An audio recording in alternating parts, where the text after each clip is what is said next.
Good summer again, it's your host and your boy Sue, and yes, we're back with another video. We're gonna be running the gauntlet. Oh, that's kind of funny, a funny thing for me to say. We're gonna be running the gauntlet with Gojo's domain, and I had a question about this in like the previous video of when I reacted to Shonen. So I'm like, how broken is Gojo's domain? I don't personally know. I just watched the anime. Like if I like your show, I'ma try to like dig deeper into finding out more about the show. I just don't like anything. I have a particular taste. I'm picky when it comes down to anime. I'm super picky. I'm so picky, right?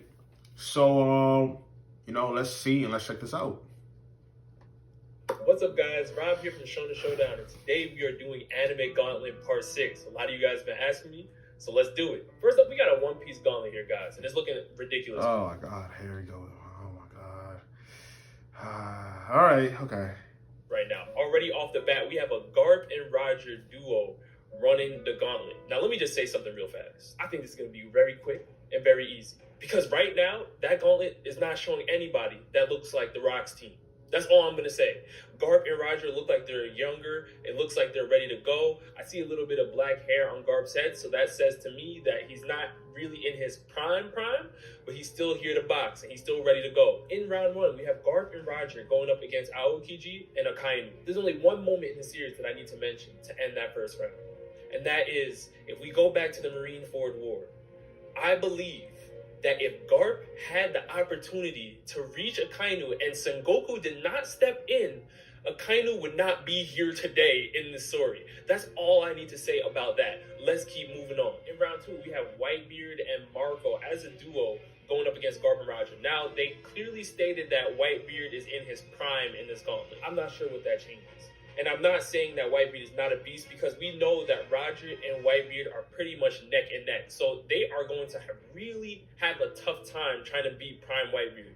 I don't know how they're going to do that, but I don't think that Marco is on the level that he needs to be to hang with a duo like this. A duo that went into the God Valley and was fighting against Rocks, Whitebeard, Big Mom, Kaido, Shiki, Captain John. I mean, everybody and their mother was there fighting against Garp and Roger, and they still found a way to win. So all that says to me is that Marco is not ready yet, because if we look at Marco against Rayleigh stopped him with a finger in his prime. So that's all I really need to say. Round three, we have Shanks and Mihawk going up against Garp and Roger. Now, all I want to say is that they are incredibly powerful swordsmen, some of the greatest of all time, but we have to look at Goldie Roger right there. There is no Shanks if Roger is not Roger.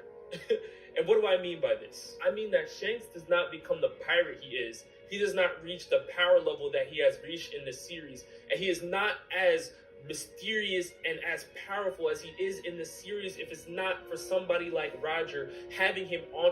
I mean, I get that, I really do, but it's like, okay, that's your idol, that's who you looked up to. I get that, that's completely fine, but don't try to like take it away from the man, like as if he can't be stronger. Like look at, what's a good example? Jordan and Kobe, bro. Like, some people feel like Kobe's way better than Jordan. Some people feel like Jordan is way better than Kobe. You could be better than your predecessor. Feel me? You could be better. Feel me? Me, I don't really care about One Piece like that. So it's like, it's really whatever. For me, personally. It's okay. For me, personally. His ship and him watching Roger as he grows up. Shanks became Shanks because he was on Roger's ship. And if we are willing to acknowledge that fact, all that says to me is that we are moving on to round four. Prime Rayleigh and Prime Skabragaban going up against Garp and Roger. I believe Prime Rayleigh is a beast. I already put that out there. I spoke about how he stopped Marco with a finger. Obviously, he was fighting against a Whitebeard Pirates alongside Roger for multiple days on end. But, again, I just believe that Garp and Roger are just on a completely different level. This is not something light that we need to talk about. I mean, Roger took one hit of his sword and sent Odin, who is a powerful samurai from Wano, flying. And it was light for him. He made Odin look like he did not belong. And Odin actually did not belong. And Odin is a beast. because we saw what he was doing against Kaido in his prime. So I'm going on to round 5. And at round 5, we have Big Mom and Kaido against Garp and Roger. And again, the Big Mom and Kaido duo is scary. This is one of the scariest Yonko duos we've ever seen, one of the scariest pirate alliances of all time. But again, they were in a crazier alliance underneath Captain Rocks. That was an even more powerful alliance. Now, someone can argue that they did not reach their prime forms in those olden days, but we have to look, just the amount of star power that was there. I mean, it's just unreal how Garp and Roger found a way to get through that. And I believe that Rayleigh was there as well. Scott Gaban was there as well. They definitely needed help from, obviously, the Roger Pirates. But I just don't think that Big Mom and Kaido are taking down Garp and Roger. I think they're incredibly powerful. I'll give them all the credit in the world. But I just think that we really need to see what Rocks looks like. Because us seeing how powerful Rocks is would change the entire scope of how much credit we're giving to Garp and Roger. We just need to see how powerful Rocks is. But right now, I'm giving the edge to Garp and Roger. I think at the end of the day, they are clearing this gauntlet easy. Let's move on. Next up, we have Prime All Might going through the... All right, now this is something I can actually get into for me. Yeah, I know. Is that the guy from the Fate series? Who is that? The long hair one. Yeah. Listen. You're trying to tell me, oh, okay, so the first guy who likes big booties, I sympathize with him, but Omar's taking him out for dinner. Goodbye. I forgot Garjo's, Garo. It's been so long since I seen One Punch Man. Okay, Garo. There we go. Garo's whooping his ass, bro. Like Garo's what is... He's not getting past round 2, bro.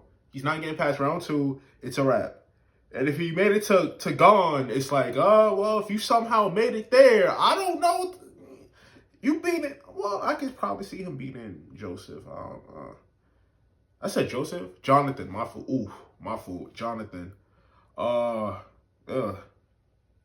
anybody from the Fate series, well, not anybody from the Fate series. You have to be like one of those historic legends or heroes or something like that. Gauntlet. And at round 1, it looks like he's going up against Todo from Jujutsu Kaisen. Yeah, the guy who likes big booty. That's what I call him, because he likes. So we already know how powerful Todo is, right? I don't think I really need to say more except for mentioning the boogie woogie. You know, when he starts clapping, that's it. You already know what type of time he's on. But is that enough to take down All Might? Now, I know that All Might may struggle with that technique just a little bit, because if Toto's able to switch positions with any object or him while he's battling, that's going to be a tough time for All Might. But I believe that Prime All Might has the power, the finesse, the agility to get by a Toto. Not saying Toto is not a beast, because... Prime All Might? Yeah, I could say it. Yeah. I don't know, like, I feel like during that fight with Toto, like, he had, what's his name? I forgot, the protagonist from Jujutsu. I forgot his name. Itari? I don't remember his name, bro. But he had help. Basically, he had help. Now, if he fought, like, say, like, if he fought a noble, would he have, won? Because if his power is only just switching places, I mean, that's like saying, oh, well, how would he fight Sasuke? With a Rinnegan. Oh, you switch places, I'll switch it right back. Come on, bro. Like, stop. Obviously, I don't believe that Itadori even starts landing Black Flashes like that if it's not for the likes of Toto. But Toto cannot hang with Prime All Might right now. Maybe old All Might, because we saw that career-ending injury, and I think that's something that Toto can pull off. But Prime, yeah, I don't want to talk about when heroes got injuries, bro. Like, it's a disservice, and I feel like we should even mention when certain heroes have injuries, because it's like, well, what's the point of, they're not going to be as strong as they once were? It's no point. I think Toto's winning. At round 2, we have Garo from One Punch Man. Now, this is a tough one, because this is not tough at all. Garo is slapping this nigga. Come on, bro. He's faster. He's a better fighter. He's whooping his ass, bro. Stop it. Especially in the monk. Stop it. Come on, bro. Garo was fighting against multiple Class B, Class A heroes. S-tier heroes, bro. Stop it. And was holding his own. made it look light, and we know that he trained underneath the Silver Fang, who is a Class S hero in Bang. Now, I do believe Garo would be able to give older All Might a run for his money because obviously he has... No, bro. No. You are mistaken. He is whooping his ass. All Might doesn't get past round 2. Injury, he can't hold form for as long and things like that. No. But if we're talking about prime young All Might... No, you did not read the manga, sir. No. No. Garo's whooping his ass. Going crazy. I just don't think Garo has the durability to hang with... Durability? Garo and durability go together. He's durable as... You know how many injuries this man had, and he was still washing every... Remember what happened to Tank Top Master? He was injured while fighting him and still beat his... He's durable, bro. He's durable. And then he kept fighting. He kept fighting while injured and then transformed. How does he He's peak. Oh my God, this is crazy. In his prime. I think that All Might's overall mastery is top tier. The strength of his punches are so strong that it can pretty much change the way. He ain't getting a hit. That's the thing. That we've seen tornadoes form from All Might's punches. It's ridiculous what he's able to pull off. I don't think Garo has enough durability and agility to get by that. No, Rob, I'm usually with you, bro, but no. We are looking at Jonathan Joestar. Now, this matchup is really strange because we're talking about Hamon versus Quirks. I'm not really sure what way we're going to go about this, but let me say this. At round 3, this is where I believe Prime All Might would end. And it's not because Prime All Might is not more powerful than Jonathan Joestar. He is. Obviously, he really is. The output of his power is nothing to laugh at. But we have to analyze Hamon. Hamon is an ability that can really change the scope of any type of anime battle, especially if we are taking somebody from the JoJo verse and putting them into the My Hero verse. And without this knowledge, I believe that All Might would struggle. The Hamon being produced from Jonathan Joestar and being put into All Might's body would cause chaos. He wouldn't be able to find a way to really stop that. Hamon, you can control... I mean, how would it affect the quirk, though? Right? Like, we seen it work on humans. We seen it work on vampires. But, like, they struggled. And Jonathan doesn't have a stand. That's another thing. So... he's not the strongest JoJo at all by any means, but I feel like this would be a fight where Jonathan will most likely struggle against All Might.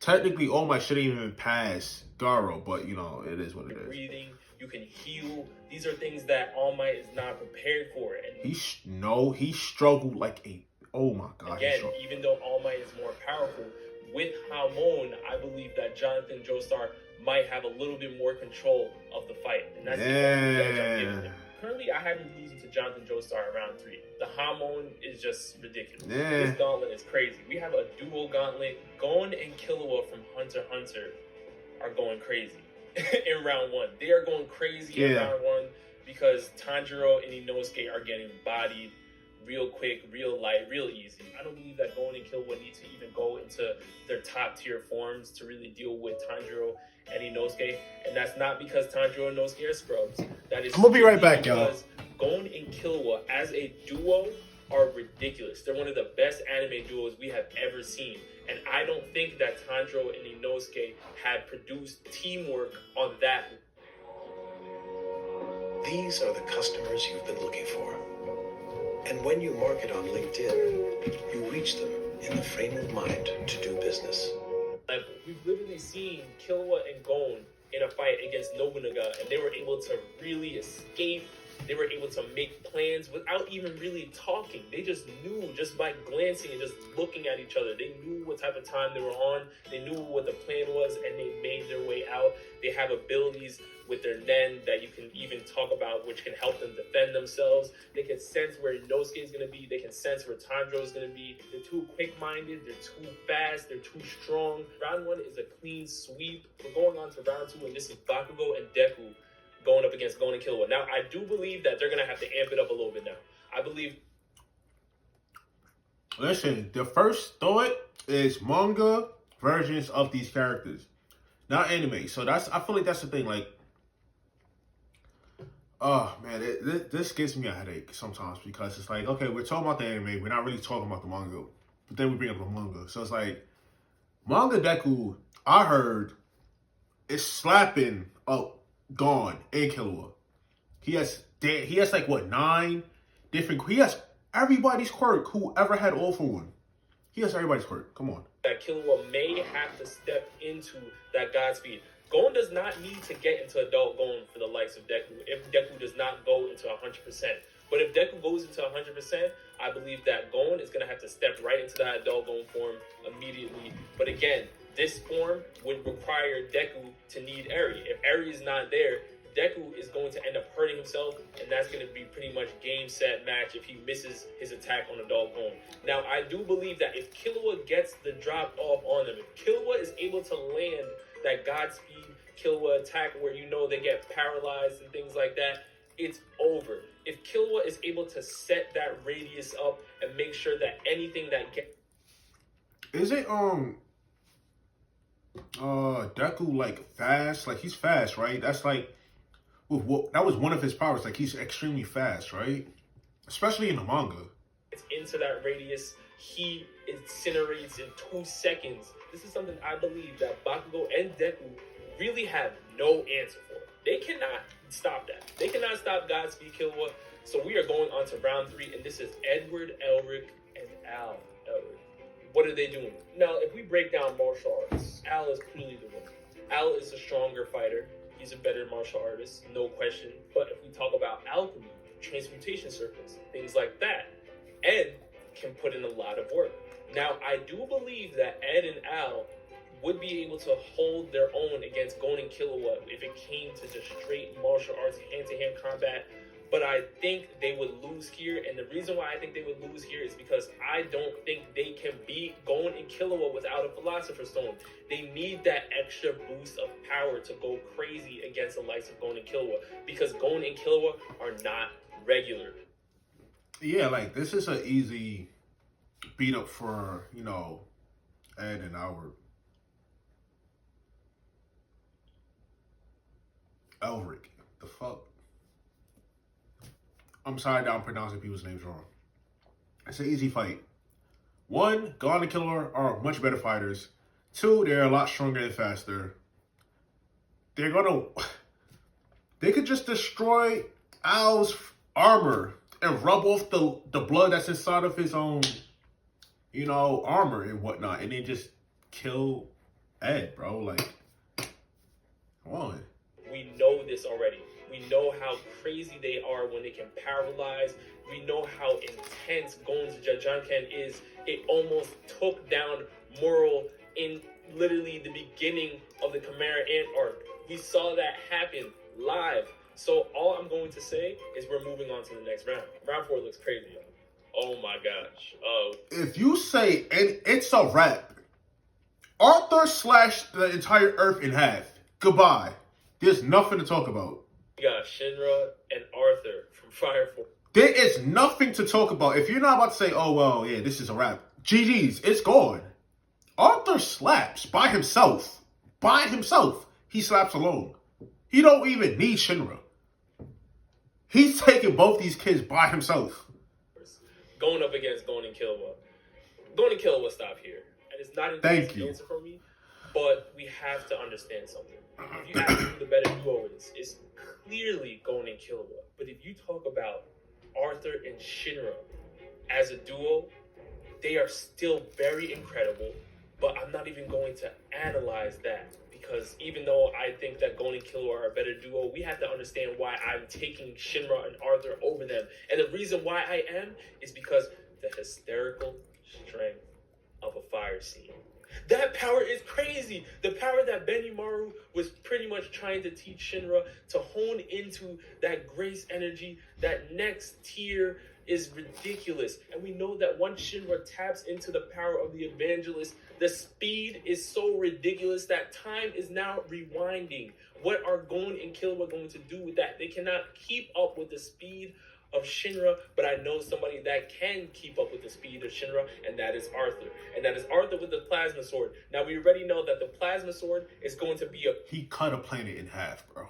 there's nothing that they could stop against that. He cut a planet in half. He cut a planet in half. Big issue Light. with Killua, because we know that Killua's Nen nature is lightning, it's electricity, and that is going to be disrupted by Arthur's plasma. This is an easy win for the Fire Force duo. I'm sorry, we're moving on to the next gauntlet. Ten Tails Madara is running the gauntlet. This one is crazy. Round 1, we have Trafalgar D. Water Law. Of course,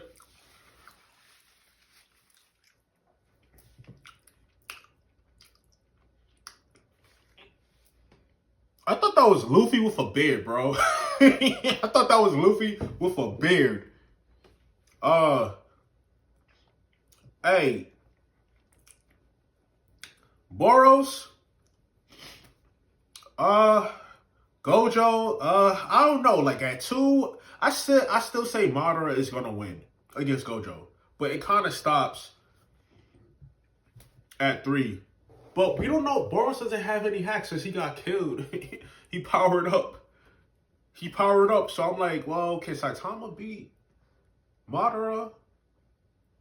But like nobody's put him in the Genjutsu, so he doesn't have no resistance. So we don't know if he has resistance. I don't know, bro. Let's see. we do. Why wouldn't somebody put Law here? Why would somebody not That's Law? make it easier for me to really go? That's through Law? this? Law's Devil Fruit has made him one of the most talked about characters in the One That looks like Luffy with a beard. Piece world. But I can't really give him the win here because I think that Madara has something in this form that Law would struggle with. If Madara is caught in Law's room, Law can obviously use shambles, he can switch him around, he can use tact, he can levitate him. He has all these types of abilities. I don't think that's gonna work. What you gonna do? Levitate? How you gonna levitate somebody who could fly? He like how you gonna stop like what like usually stuff like abilities like that works on weaker people. It doesn't really work or weaken people. Like if I'm stronger than you, how you gonna tell me to you can't pull me? You can't pull me? What? What? At his disposal. But there's one thing that Law cannot sense even with observation hockey, and that is going to be Madara's limbo clones. Him fighting Law from another dimension is something that Law does not have an answer for. He don't. I don't think that Law... He don't got an answer for the Tsukiyomi. He doesn't got that. He don't got a lot of answers for a lot of his abilities. The Susanoo, how you doing that? Like, and then he's basically an Otsutsuki now. So it's like they had how you gonna kill him? How you gonna kill him? What, you gonna cut him in half? Yeah, that's gonna work. Look at what Mike Guy did. That didn't kill him. He regenerated. What are we doing? Has the type of power or the hockey output needed to deal with Madara in Ten Tails mode. I just don't think he's there. So we're moving on to round 2, and this is Gojo. And Gojo going up against Ten Tails Madara, it honestly is luck of the draw, I believe. I think it's who attacks who first.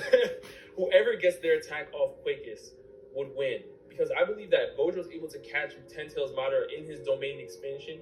It does not matter what type of limbo clones. It does not... No, wait, hold on. What does his domain expansion do exactly? No matter what's going on, the amount of information, the amount of stuff that's going to be happening to Madara within that infinite void would just take him out of commission completely. I don't know about that. Like, the verse, Jujutsu Kaisen verse isn't strong like that. It's not by any means, but it's like, what does it do? Like, I wish people would explain the ability that they're saying that wouldn't work on a character and just explain what it does. Because I didn't read the manga. I watched the show and that's pretty much it. I don't... But if Madara is able to hit Gojo with the True Seeker Orb, or if he's able to seal him or get him underneath a Genjutsu, these are things that Gojo would definitely struggle with as well. So it's definitely... Yeah, because he doesn't really have a counter for none of those. Who attacks who first in this type of instance. Now, this comes to a question of who I believe is quicker. Because if we're going off of who attacks or who first, I have to give the answer to somebody who's quicker. Let's say this. Is it Madara quicker? Like, he's light speed. Gojo has the power of infinity. So we know that physical attacks will get as close to Gojo as possible with... I feel like that's a hack, right? So I feel like it only works on weaker people. I'm gonna always keep saying it because it's evidence throughout all fandoms. It only works when it's on weaker. I've never seen it work on somebody who's themselves broken or the opponent is broken themselves. Right? I've never seen it. But when that opponent becomes strong, it's like, oh shit, the same ability does not work twice. So it's like, out actually damaging him. This is something that Madara would actually have to figure out how to deal with this type of technique, because Gojo can pretty much go crazy on the taijutsu side of things because Madara can't really touch him. And I mean, how's he gonna go crazy against somebody whose taijutsu isn't as great as Madara's? I mean, Gojo's, if he was to, just do hand-to-hand combat, how are you gonna fight Might Guy? Like, you're not gonna fight him. Like, didn't Might Guy like bend reality because of his speed? Like, he bent that. We all seen what happened. So it's like he bent that. Like, I don't know, bro. Like, how's that gonna work? if his True Seeker orbs are getting stopped by Infinity, what is Madara gonna do? Madara has to figure something out. So I believe Madara would have to go through the Genjutsu route, and this is where I believe Gojo will lock in that domain expansion. He will put Madara into that infinite void, and then it's GG. So I do believe that Gojo... Nah, I don't see it that way. Like, I see Madara taking it. may have the slight edge over Madara in this instance, and it's only coming down to the fact that Infinity makes it tough for Madara to really fight Gojo close range. He's gonna have to figure out a way to fight him from afar, and this is where I believe that Gojo would make it easier, because with that limitless void, I done seen people with broken hacks, and when that one opponent comes up and is way stronger than them, and their hacks it starts to look like butt.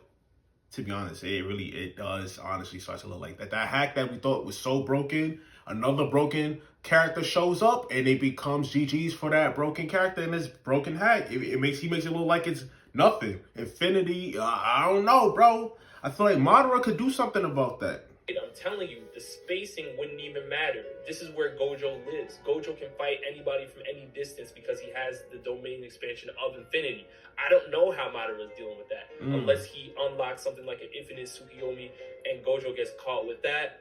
But again, that takes a lot of time to set up. I don't know how Madara is dealing with that. Limbo clones, again, I'm not sure how he's going to get that off, because his cursed energy is also going to help him shift that as well. And we know with domain expansion, you are actually establishing your own dimension. It's your own domain. So I don't know if the Limbo clones are even going to be able to work within his domain expansion. We have no idea. I mean, that's within his domain, right? So it's like, so I got a question. So like, if Limbos exist outside of time and space and all of that, does it matter if it's in somebody else's domain? Like, you're in like a pocket dimension or something, right? So it's like, would it even matter if you have your own little pocket dimension? Like, would it matter? Like, would it?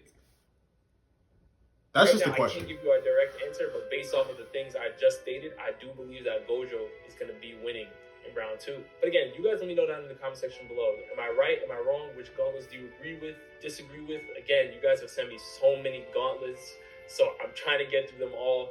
I'm glad you guys really enjoy the series. See, if I took the time to sit there and read up on certain shows, I'll probably have certain answers and certain opinions. But from what I've seen, it's like, I don't know, bro. If you guys enjoyed the video, you want more shonen on the channel, you know what to do. Subscribe, smash the like button. It's been your boy Sue, and we're out of here, y'all. Peace.